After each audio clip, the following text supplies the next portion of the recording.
For 40 years, Harold Marsh has listened to the same radio message every night at 3 a.m., a distress call from a ship that officially sank in 1923. But here's the part nobody tells you. The message is still getting stronger, and nobody in the world knows why. Harold has lived alone on Raven Point for 30 years, and no visitor has knocked on his door in all that time. He accepted the solitude the way sailors accept fog, as something that simply is. What he didn't expect was the radio to start speaking first. The message is always the same: coordinates, a count of the dead, and one name repeated like a prayer.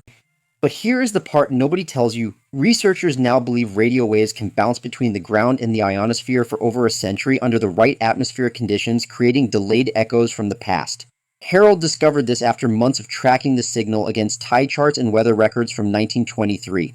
The ionospheric conditions that night were perfect for what scientists now call a long-delayed echo. The ship was not gone, it was simply still arriving, one transmission at a time. Here is the part that gave Harold chills the first time he understood it. The coordinates in the message point to a location only 12 miles from his lighthouse. The ship was never lost at sea, it sank within sight of shore, but the rescue never came in time. But here is the part nobody tells you. Other isolated radio stations around the world have recorded identical delayed transmissions from the same ship, and their reports were buried in maritime archives and classified Navy files for decades. Harold realized the radio was never just a receiver. It was a door left open, and the voices on the other side had been calling out for 100 years, waiting for someone to hear them.